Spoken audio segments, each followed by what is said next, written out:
Clube do Livro Eldorado com Roberta Martinelli. Oi, eu sou a Roberta Martinelli, esse é o nosso Clube do Livro. Hoje a gente vai ler juntos 3 vezes Lázaro, da Natasha Felix. Esse é um livro de poemas, é um livro lançado pela Círculo de Poemas. E a Natasha Felix é essa poeta, escritora, performer maravilhosa, que eu estava louca para trazer ela aqui para esse papo. Para ler comigo esse livro, eu trouxe uma outra poeta, igualmente muitíssimo talentosa, que é a Elaine Fernandes. Ela é poeta, crítica literária e professora. E eu acho que vocês vão gostar, que o programa ficou lindo demais. Então a gente começa com a nossa leitora maravilhosa, que é a Elaine Fernandes. Regressar dos mortos costumava ser algo que eu fazia bem. Comecei a perguntar por quê, comecei a esquecer como. Margaret Atwood. Clube do Livro Eldorado. Parte 1. Quem lê? Bom, lá vamos nós, mais um episódio do Clube do Livro Eldorado. Hoje a gente vai falar do 3 vezes Lázaro, da Natasha Felix. E para falar sobre esse livro, eu trouxe aqui a Elaine Fernandes, que é poeta, crítica literária, professora e finalista do Jabuti, que eu achei chiquérrimo, com o livro A Poesia Negra Feminina. Então, hoje você vai, assim, explica tudo pra gente. Tudo bem, Elaine? Tudo ótimo, Roberta. Prazer participar aqui do Clube do Livro. Me conta primeiro como é que as palavras chegaram na sua vida? Conto, as palavras chegaram muito cedo como boas companheiras, assim, né? Desde a infância, eu precisava ficar sozinha desde muito cedo em casa, né? E fabular sempre foi uma forma de me sentir acompanhada, né? Não me sentir sozinha. Então, desde muito cedo, eles continuam comigo. Que legal você falar isso, sabia? Porque quando eu penso como foi, assim, que eu venho de uma família não leitora, né? Que não tinha muitos livros em casa. Mas a minha mãe sempre falava pra mim, inventa uma historinha. Quando eu falava alguma coisa, ela falava, inventa uma historinha, inventa uma historinha. E eu passei a infância inventando historinha. Sim, e a gente continua, né? Isso vira um recurso, né? Pra gente poder inventar a história da nossa vida, a vida que a gente quer viver, né? Sim, é isso. E aí, profissionalmente, como foi? Eu fui fazer letras porque queria ser escritora, né? Então, isso de ouvir história, né? Contar história e também ouvir história. Minha família também não é uma família letrada, né? Mas é uma família muito literária, assim, né? Tem toda essa tradição da literatura oral que é muito forte, né? Então, quis ser escritora, fui fazer letras, né? E sempre pesquisando poetas, né? Porque eu fui para letras querendo mesmo, né? Ser poeta, já era, né? Antes da gente ter o nome, a gente já é, né? A coisa. E tô aí, né? Uns 20 anos, né? Pesquisando poesia brasileira, né? E aí, desde o doutorado, eu resolvi aí me concentrar na poesia de autoria negra feminina, né, que é uma autoria muito apagada, né? Hoje eu acho que as coisas já se transformaram tanto, mas ainda assim, né, a gente ainda conserva essa imagem do autor como um homem, né, preferencialmente um homem branco e tudo mais, né? Sim, e eu acho que a poesia, ela tem esse lugar, ela foi distanciada muito, né, da gente. A gente... Por exemplo, quando eu vou fazer um episódio de poesia, eu fico mais nervosa, porque eu acho que eu não...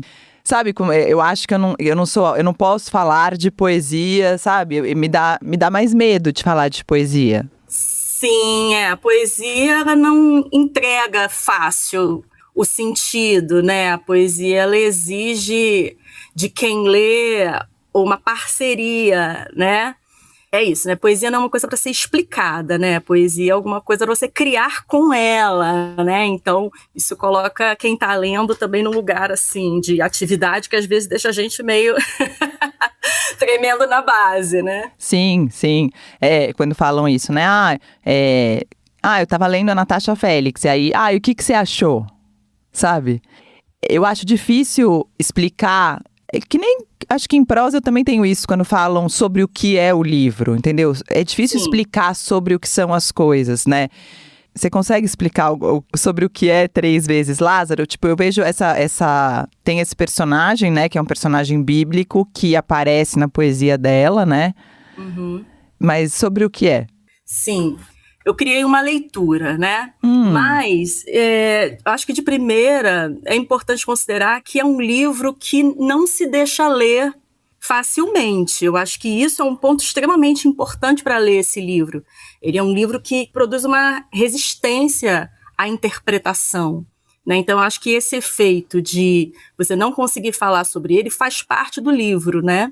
E é isso, é uma linguagem meio tátil, tem umas vozes felpudas, né? Tem uma série assim de referências que levam a gente para alguma coisa sensorial, né? Que perturba um pouco essa lógica muito racional, né? De explicar a narrativa, né? Mas é isso, é um livro narrativo, mas é uma narrativa que de alguma maneira não se deixa revelar completamente, né? Isso tem muito a ver, assim, com o trabalho da Natasha já desde longa data, né? Que essa lógica de fugir, de escapar de capturas, né? E no livro ela fala da marronagem, né? Que é essa tradição aí que vem do Haiti, que conversa com a nossa tradição dos quilombos, né? Então, toda uma tradição negra aí de escapar da dominação colonial, né? E da dominação também da interpretação, que às vezes a gente fica querendo explicar tudo, né? A gente está querendo capturar aí um significado que escapa, né? Mas é isso, assim, o Três Vezes Lázaro é um livro que tem essa cena da migração, né? O Lázaro bíblico, ele é reencenado, né? E ele vira um migrante na contemporaneidade, né? Deus também participa da narrativa, né? E Deus é o fiscal da migração, né? E a gente está nesse momento da Copa, né? O começo da Copa já foi marcado, né? Por uma série de situações constrangedoras a jogadores de determinados territórios que são considerados perigosos, né? Então, tem um crime no livro, né? E esse crime certamente tem a ver com esse impedimento, né, de determinadas pessoas circularem pelo mundo e acessarem determinadas experiências, né? E esse crime ele vai se transformando em outros episódios que são atravessados pelo racismo, né, inevitavelmente, né, apesar disso não aparecer tão claramente no livro, né, isso é alguma coisa que você precisa ir palmilhando, né, encontrando, né, mas a revista vexatória, ela aparece no livro em alguns momentos, né. Tô impressionada com essa explicação, de verdade, perfeita. Não, tipo, mesmo a poesia que você fez no Personagens Aveludados, né? Eu falei, nossa, gente, que é isso? Que gênia! Não, e eu acho legal, o que eu acho assim, antes de começar o livro, né?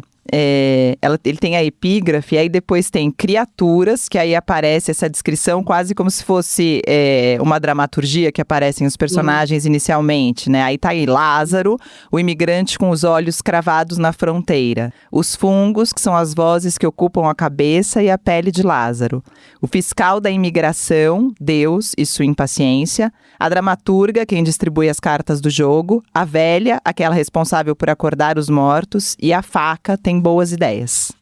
E aí depois vem, restou um último crime. Aí vem as tarefas. Aí, eternamente Lázaro e um punhado de agulhas nas suas chagas. Aí outra epígrafe e aí começa. Eu acho esse começo, eu já acho ele muito interessante na forma como ele se dispõe, né? Sim, e aí parece um texto dramático, mas não é uma peça. Aí é um livro de poemas, mas também não parece poema. Tem uma história que se distribui ao longo do livro, mas não é um romance. Então isso também é muito legal, né? Porque você não consegue dizer, é um livro de... aí tem as cenas depois, né? Tem algumas cenas que são contadas, né? Sim, sim. Então até nisso também é um livro que vai escapando, né? Você não consegue identificar muito bem o que ele é, né? E quando a gente não é identificada ou identificado, muitas vezes a gente consegue fazer coisas que se fôssemos identificadas, talvez fôssemos alvejadas, né? Talvez fôssemos aniquiladas, né? Então, o Lázaro é um sobrevivente, né? Ele é esse migrante que está falando desde a morte, e aí isso aí também já dá para a gente pensar um monte de coisas, né? Que lugar é esse, né? De uma morte em vida, né? Todo mundo tem direito a desfrutar da vida com liberdade, né? Então, que condições podem ser essas de pessoas que vivem numa condição em que a morte está muito próxima, né? E ele sobrevive, né? Ele sobrevive, mas ele fala desde a morte, né? E aí, enfim, eu acho muito divertido. Ele é divertido também. Ele tem essas 1000 facetas. Tem essa parte aqui, né, que ela fala, quando ela fala da Saidiya Hartman, que narra em Perder a Mãe, que as pessoas escravizadas eram submetidas a rituais, banhos, chás, magias, para esquecerem seus parentes, amores, sua terra. Em Ajubá, um estudante conta que os escravizados precisavam passar por uma mata que induzia ao esquecimento, ou que davam voltas na chamada árvore do esquecimento antes de serem embarcados. As mulheres 7 voltas, os homens 9. O estudante brinca dizendo que a estratégia não funcionou, porque Saidiya voltou. No que ela responde, isso não faz sentido, porque eles querem que os que esqueceram retornem. Esta é uma história contada apenas para estrangeiros. O estudante se dedica a sorrir. Sim, pois é, esse não ter lugar, né? Você não poder ficar em nenhum lugar você pertence, né? Essa experiência que é herdada da diáspora, né, africana, forçada, mas que se repete no presente, né, em outras formas, né. Recentemente a Natasha fez uma postagem durante o começo da Copa, né, que estava sendo noticiada, né, esses problemas para determinadas pessoas entrarem nos Estados Unidos para poder assistir aos Jogos da Copa, né. Ela fez uma postagem no Instagram falando que ela passou por essa experiência, né, de uma revista vexatória nesse lugar aí da fiscalização, da migração, e como que isso tem um impacto na vida dela muito grande, né? E aí ela compartilha esse poema Deportado, né, que talvez a gente pudesse ler, poderia ser, né, interessante. Sim, assim. Quer ler? Posso ler? Eba. O Deportado. Você vai passar pelo raio-x, leva a respiração, mormaço visível estranho na pele mineral, talo firme, vê lá, passaporte lambido de suor e seiva. O fiscal da migração não se aguenta, quer brincar. Pensa o gramado baixo, torcida em êxtase, os 2 pés em cima da sua cabeça, rolando rápido, longe da fronteira. Quer brincar. É forte, né? A gente arrepia, né? E eu acho que a escrita dela tem isso, né? Ela é uma escrita forte, mas ao mesmo tempo é uma escrita bem-humorada, ao mesmo tempo ela denuncia várias coisas, mas denunciando bem do jeito que é, né, do jeito que as coisas foram construídas no Brasil e no mundo. E eu gosto, assim, no final, que ela tem uma nota da autora, né, que ela fala, esse livro foi finalizado na Bolívia em 2025, depois de quase 2 meses vivendo entre Santa Cruz de la Sierra e La Paz. Essa obsessão em torno da figura de Lázaro me levou para muitas direções ao longo de 4 anos, e aí ela vai contando. E aí ela termina falando, 3 vezes Lázaro foi escrito pensando nas noções de retorno, de fuga e de fronteiras. Foi feito para escapar, para o pensamento criar bolor, ou seja, para criar vida e se ocupar em transitar livremente entre a vida e a morte, entre países, desimpedido. É, portanto, um livro de amor. É lindo, né? E é isso, é uma escrita que te sensibiliza, né? A gente escuta, pode não entender nada, mas a gente sente, né? E isso é intencional, né? Isso é produzido intencionalmente, né? Sim, e eu acho bonito isso, né? Porque quando a gente fala de fronteiras, né? E quando a gente está falando desses corpos que não conseguem transitar livremente, né? E que parece, quando você fala sobre isso, você fala, então é denúncia, é luta, é não sei o quê. E aí ela fala, não, esse é um livro de amor.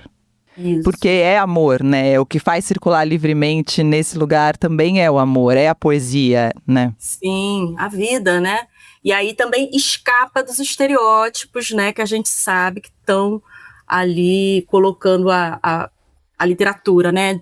De autoria negra muito num lugar muito pequenininho, muito engessado, muito limitado, né? Então também essa linguagem que foge, ela foge dos estereótipos, né? Ela foge da caixa, né? Sim, e aí eu acho também importante falar que eu acho que isso na poesia vem mais claramente, não que nas outras coisas, nas outras artes não venha, mas que a forma como você conta é o que você conta, né? E aí ela faz isso na forma em que o livro é construído, tá construída essa liberdade dela e essa vontade de não ser pega nem classificada para que a gente não possa impedi-la. Sim, é uma linguagem que constrói um mundo sem fronteiras, né?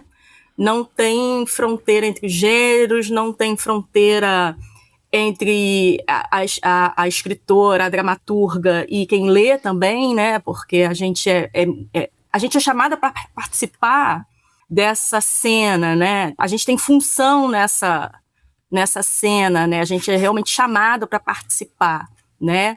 E é um lugar bem desconfortável, apesar de também ser divertido, né? Então tem muitas fronteiras que são cruzadas dentro do livro, né? Um livro que reclama essa possibilidade, né, de atravessar as fronteiras, inclusive da vida e da morte, né? Sim. De poder ir e voltar da morte, né? Lázaro está na morte, ele pode voltar para a vida, pode não voltar. Será que é por isso que a gente tem medo de poesia, muitas vezes? A poesia pode ser muito assustadora. A poesia é muito radical, né? Eu acho que a poesia é uma forma de usar, né, a língua, né, a linguagem muito radical, né? Assim, a gente entra em contato com... É isso, assim, com isso que não se explica, né? Mas que faz parte da experiência, né? Com muito mais liberdade, eu acho. Sim, fiquei pensando nisso, né? Esses dias eu fiz uma mediação para o lançamento do livro do Tarso de Mello, que é aquele Música do Mundo, Introduções à Poesia. Uhum. E ele fala duas coisas. Que dessa participação do leitor, né? Que a poesia é sempre invenção para os dois lados, né? E que o que acontece nessa relação. E ele fala também, o que você falou ali bastante no começo, sobre como a diversidade de vozes na poesia, assim, que hoje em dia fica mais claro que a gente vivia num mundo em que eram poucas vozes que tinham direito à poesia, né? E isso, assim, que estavam editadas, que estavam no mercado, né? Mas não era pouca gente fazendo poesia, né? E como essa diversidade, a gente fica falando disso como uma coisa óbvia, mas como isso é importante na hora de mudar, de mudar as formas de pensamento das pessoas, né? Exatamente. Por isso a briga, acho que o duelo de narrativa se dá muito também na arte, né? Sim, né? Porque é isso, né?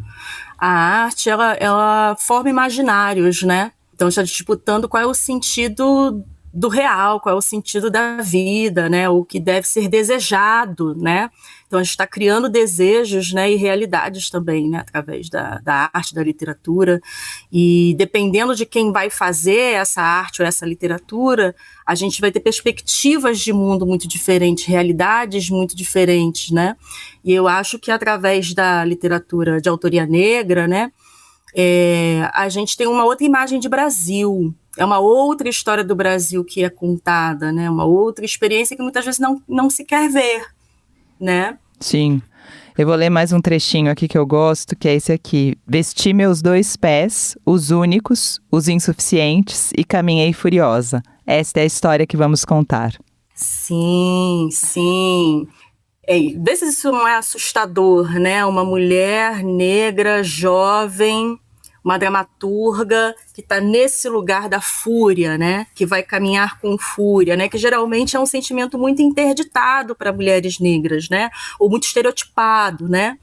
E aqui essa fúria, né? Essa ira, essa raiva, ela é reivindicada como um motor, como alguma coisa que move a escrita, né? E aí, Roberta, a gente fez um lançamento do Três Vezes Lázaro no Rio, né, em abril.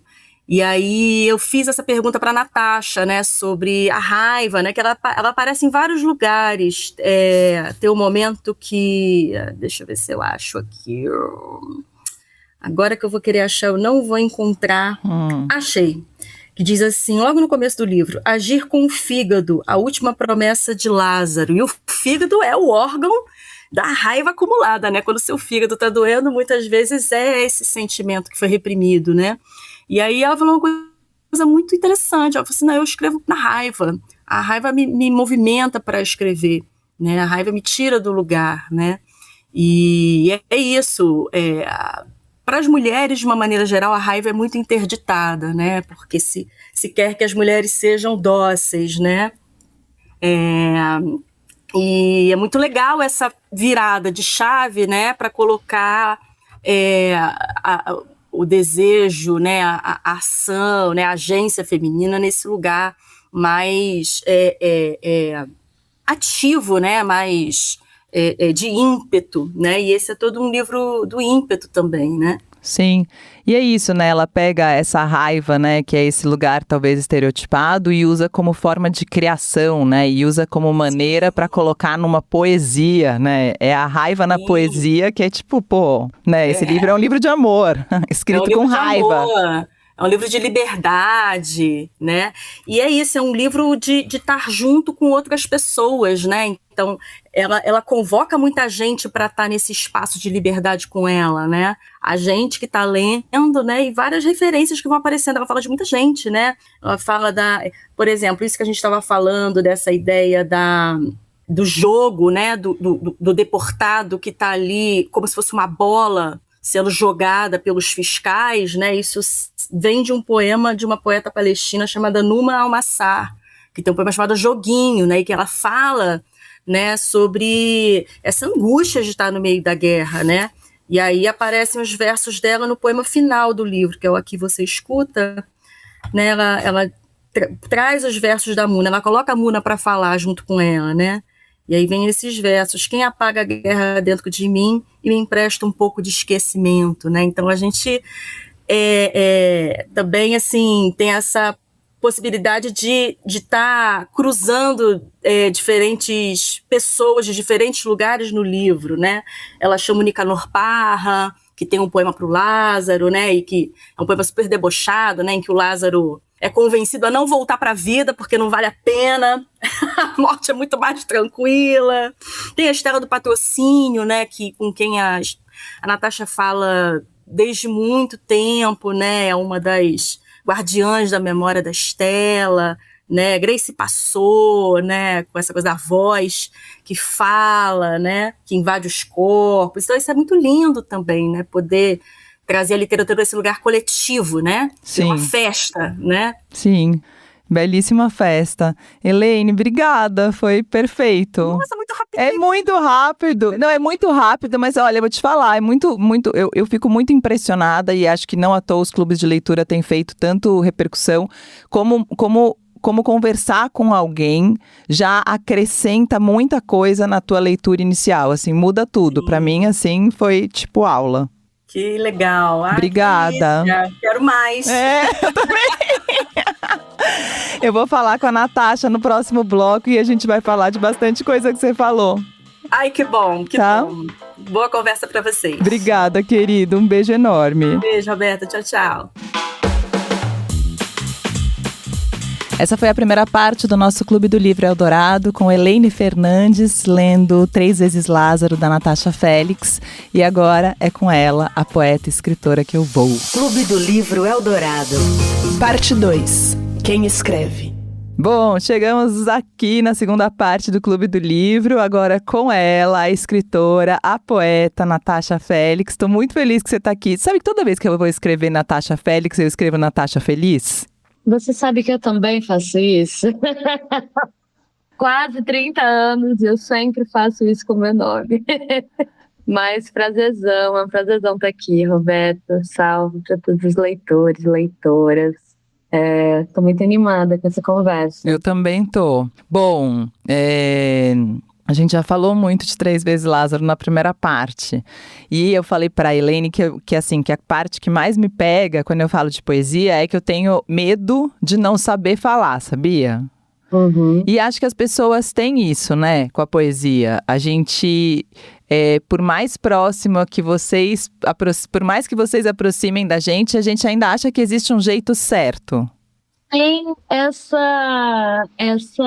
esse mistério, vamos dizer assim, em volta da poesia. Tem esse lugar estranho que é muito intocado. A gente tem muito medo do poema, né? Ele é um bicho, ele assusta. Mas, por outro lado, a música, que é poesia, a gente se alia a ela e cria intimidade e vínculo. Muitas vezes tem essa dimensão da compreensão mesmo, né? Lógico que a música tem um outro lugar ali, né, das construções sonoras, do pensamento rítmico, de toda essa relação com os instrumentos, enfim, que dá um outro lugar para a palavra. Mas existe um mistério também com o verso, né, com essa lírica, que está ali tocando as duas. Mas o poema não, o poema é esse bicho, a gente fica com medo dele. Eu tenho medo dele também. Eu acho que eu escrevo muito para me surpreender também com o que a linguagem se apresenta para mim. Eu aprendi com o tempo, assim, com esses anos todos querendo escrever poesia, não só escrevendo poesia, mas querendo escrever poesia, que eu tinha que alimentar esse bicho e entender a não compreensão dele, assim, aonde aquilo me toca, aonde aquilo chega para mim quando eu tô lendo, quando eu sou uma leitora de poesia e que eu não compreendo, a compreensão escapa. E esse é o truque, esse é o trunfo do poema, porque a gente está num mundo muito condicionado à compreensão, à chave da lógica, e não vai por aí, é a contramão, é a radicalidade, o verso é isso. O poema, ele é a radicalidade da linguagem. Então é bom a gente pegar na mão dele e ir junto, sabe? Eu vou não me entender. Acho que é um pouco isso o processo. Sim, a Elaine falou isso, né? Ele perturba essa lógica racional e essa nossa vontade de fazer capturas, né? Então a gente às vezes foge dele porque a gente fala, não, aí não, aqui eu não posso controlar. Exato, é o descontrole. É o descontrole, a não captura. A poesia dá uma chance pra gente, eu sinto, de atravessar o mundo, atravessar as nossas histórias, as nossas vivências, pelo rebuliço, assim, pelo delírio também do verso, pelo que a gente... É isso, um sentimento, como é que a gente explica, né? Como é que a gente explica aquilo? A rotina, como é que a gente explica? Não é fácil explicar a rotina também, a gente acha que não é. O mundo é muito difícil de ser explicado, né? Eu acho que quando a gente vai para o poema, a gente tem uma chance mesmo de poder se relacionar com a vida numa outra organização mesmo, que é da desordem mesmo, é do caos às vezes. E como foi que o poema entrou na sua vida? Para mim, eu acho que foi quando eu precisava muito dessa desordem. Eu comecei a escrever poesia quando eu era adolescente, que é um clássico também, né? A gente escreve nos caderninhos, esconde nas gavetas, mas eu sempre quis ser escritora, sempre quis escrever romances, contos, sempre quis ser escrita, sempre me chamou. Agora a poesia veio depois. E aí eu tomei um susto também, né? Porque era outra linguagem que eu estava esperando. E aí me enfeitiçou. Eu acho que eu comecei a lidar com o texto de num outro lugar, que aí era o corpo. Para mim, a poesia me ensinou a ter corpo também na escrita. Eu gosto disso, eu gosto de lidar com um poema. Sempre vou ler um livro de poesia em voz alta, assim, sempre. Eu também. Sempre, e se possível junto com outras pessoas, sabe? Se possível ler para outras pessoas. Acho que isso me ensina muito sobre o que é ler também, como é que eu entendo isso, essa coisa do dançar lendo, dançar escrevendo. E aí o texto entra nesse swing, ele vem mais swingado e o meu corpo é outro quando eu tô escrevendo poesia. Acho que eu gostei disso, de ter um outro corpo, sabe? E você escreve em voz alta? Às vezes, eu tenho procedimentos, assim, hoje eu trabalho, é um trabalho, né? Eu trabalho com isso faz 10 anos, quase, uns 10 anos. E aí, no meio dessa jornada, assim, com a escrita, eu entendi, fui descobrindo também o que eu queria, as minhas vontades. Eu gosto muito de me desafiar, de sair do lugar, assim. Então, quando eu começo a fazer parcerias com músicos, é uma coisa que pira a minha cabeça, meus textos são todos contaminados por essas experiências, a coisa do sentar para escrever, ela não é mais funcional para mim. Eu não tenho esse lugar da escrita, vou parar aqui, pegar meu caderno, abrir o drive e às vezes isso acontece, mas é muito mais raro. Eu gosto muito mais de estar no estúdio ou estar em performance, pegar um texto que eu achei que dava para fazer na voz e testar com os músicos, ver ele mudar, editar o poema. Eu acho que o poema ele está sempre pronto também para ser lido como algo não acabado, sabe? Não é porque ele está na página que a gente escreveu os livros e estão aqui que ele acaba. Ele volta a começar quando um leitor novo lê de uma outra forma aquilo e começa a fazer colagens e começa a embaralhar a parada toda, assim. Eu gosto desse tipo de movimentação na escrita, assim. E aí a gente vai no encaixe e desencaixe das coisas, vai entendendo, o timbre daquilo, né? Qual que é a onda daquele texto. Eu acho curioso você falar isso, porque em 3 vezes Lázaro, eu acho que tem isso na forma também como é escrito, né? O livro, que também é uma forma, a gente estava até falando isso, né? Que a forma é muito do que é escrito, mas é isso, né? Ele começa, aí tem uma epígrafe, depois tem as criaturas, que é uma coisa quase dramaturgia, aí um título, restou um último crime, aí vem as tarefas, aí vem eternamente Lázaro e um punhado de agulhas nas suas chagas, aí vem outra epígrafe. E aí, essa bagunça. né? E isso, assim, quando eu comecei a ler, eu falei, gente, mas o que ela tá fazendo comigo aqui, né? Como é que você pensa esse começo? Se é que ele é racional ou não sei se é. Esse é um projeto de 5 anos, né? Eu sabia que ia começar o projeto quando era um projeto, enfim, essa mania. Mas esse é um personagem, o Lázaro, que eu tenho escrito para ele, com ele, há 5 anos. Isso tem acontecido por esse tempo. E aí, eu tinha um desejo, o meu terceiro livro, né? Eu tinha um desejo de construir ele de uma forma que eu controlasse. Porque o primeiro livro não foi assim, com esse controle do que seria o livro de poemas. Embora ele tenha uma narrativa, ele tenha um jogo de personagens, eu adoro escrever poesia misturando com esse lugar da criação de figuras ali, e elas vão estar indo e voltando, desaparecendo e chegando ao longo do livro. O Inferninho, que é o segundo livro, era para pista, era para dançar, era para fazer em performance. E o Lázaro, eu queria entender essa massa, assim, o que era essa substância do livro. E em dado momento, eu, enfim, terminei o livro na Bolívia, fiz uma residência artística de 2 meses lá e terminei o livro lá. E organizei os papéis e desorganizei o tempo inteiro. Tentei fazer num desenho rizomático, fiz, enfim, fui encavalando, desencavalando, cortando o texto, acrescentando. Mas o que era importante para mim era que o Lázaro tivesse uma agência, tivesse uma voz. E esses personagens fossem mais próximos também de quem fosse ler. Então é isso. Os fungos, os líquens, eles são personagens. Eles acompanham o Lázaro, eles atravessam com o Lázaro. O Lázaro é um imigrante, né? O fiscal da imigração, ele é real. Existe esse desejo de estar misturando, flertando com outros gêneros, assim. Hoje em dia está muito diluído isso. Acho que isso é bom pra gente. A gente aproveita. A prosa aproveita essa diluição, a poesia aproveita essa diluição, a dramaturgia aproveita essa diluição há muitos anos. Então eu queria aproveitar também, sabe? Pegar um pouco disso da dramaturgia e jogar ali também, um pouco da narrativa, né? Tem as pequenas aventurinhas ali, e jogar também. E que o Lázaro tivesse uma voz, assim, esse era o desejo.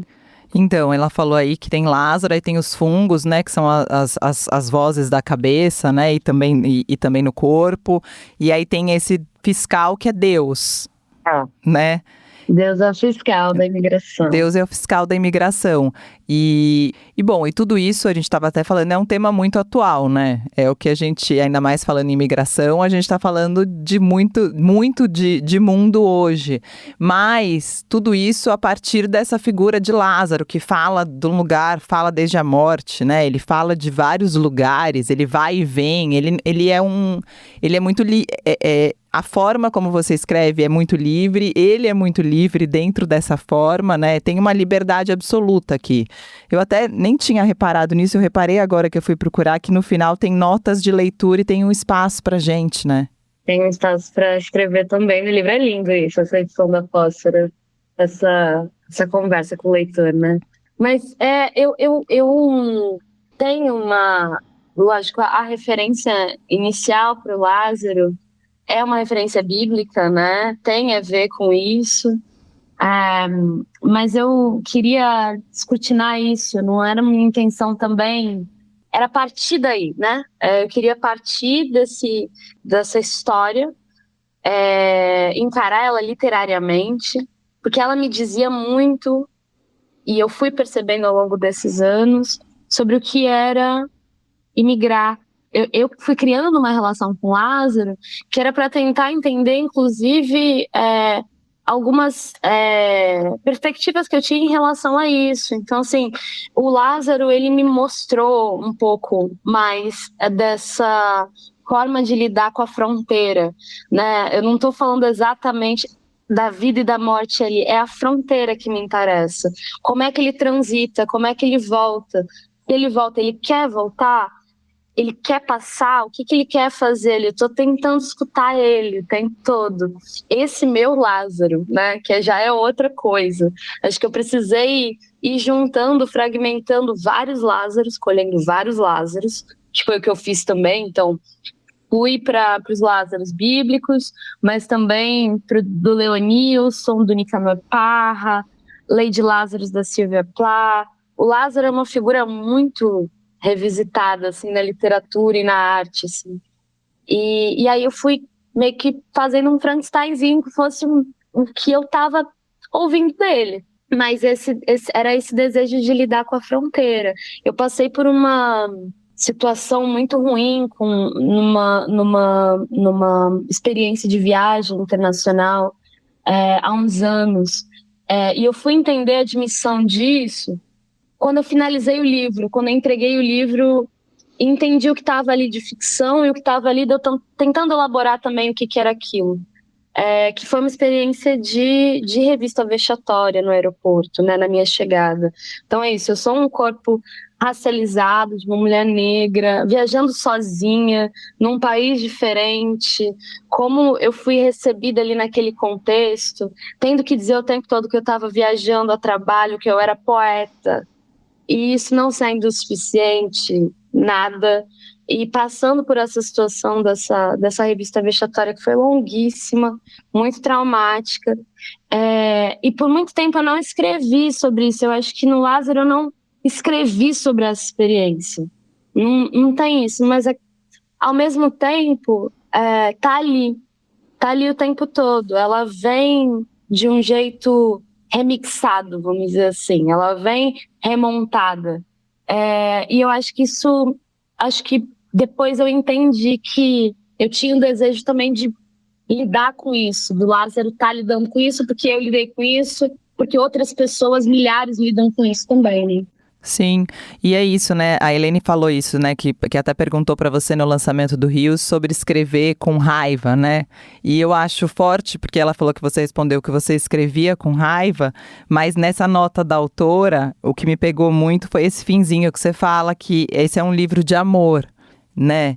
E esse lugar, eu acho, esse lugar da fronteira, né? Esse lugar de transição, esse lugar nem lá nem cá, né? Eu acho que é esse lugar que você encontrou para ser esse lugar de amor, né? Eu acho que é um pouco, eu acho que é um pouco por aí. Eu amo a raiva, assim, eu amo a raiva como eu também. o motor, assim, da escrita. Eu acho que a gente precisa amar a raiva em algum momento para poder fazer as coisas que a gente faz.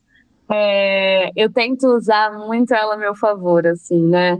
Mas eu acho que esse é um livro de amor também que também lida com a raiva, mas é um livro de amor porque eu tava tentando escutar essa voz desse personagem esse tempo todo. Eu acho que é uma escuta amorosa também, sabe?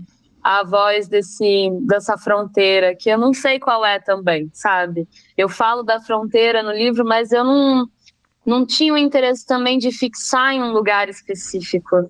É de uma maneira geral, assim, como a gente lida com as fronteiras politicamente, geograficamente, simbolicamente, metaforicamente, o que é isso pra gente? Como é que a gente dilui isso? Como é que a gente transita livremente? É possível? Dentro do poema isso é possível, a gente transitar livremente? Na vida é possível a gente transitar livremente? Não muito, Não parece. muito. Mas eu queria muito, e eu acho muito que a poesia vai aí, sabe? Eu acho que é esse o lugar, essa dúvida. O poema, eu acho que o poema ele não serve também, assim, necessariamente para dar resposta nenhuma. Pode dar também, mas não é isso, é a dúvida que interessa, assim, acho que o lugar da fronteira, ele é frutífero porque ela é meio um não lugar também, né? Você tá ali atravessando e aquilo tem uma pulsão, uma força de experimentação muito grande também. Então eu queria estar lá, assim, nesse livro.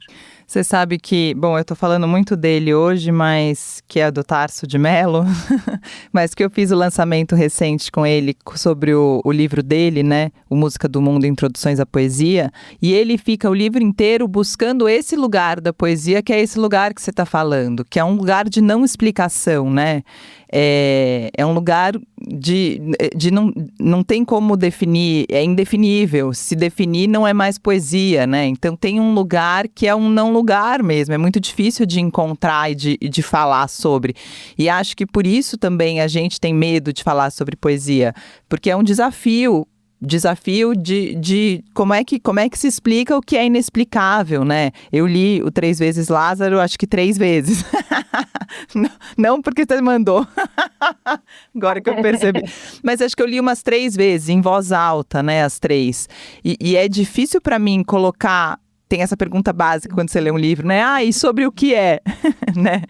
Uhum. É difícil explicar. E a Elaine falou uma coisa bonita, que ela falou que ele é um livro que também não se deixa ler facilmente, que ele é um livro resistente à interpretação, porque se você pega também na lógica racional, você captura essa estrutura de alguma maneira e a ideia dele é não ser capturado.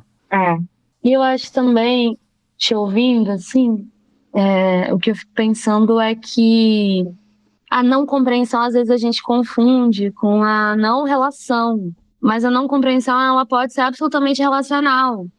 Então é isso, e é para mim um dos lugares mais interessantes do que escrever o livro e ter ele publicado, que é muito legal, mas para mim o mais interessante é fazer ele viver na voz. E aí a performance para mim entra nesse lugar relacional, que aí tem outros estímulos, outras relações ali possíveis que vão sendo construídas, outros diálogos com o público, que aí para mim me interessa, que é de chegada desse texto, dessa linguagem, que é esquisitíssima, é esquisita pra caralho, eu sei.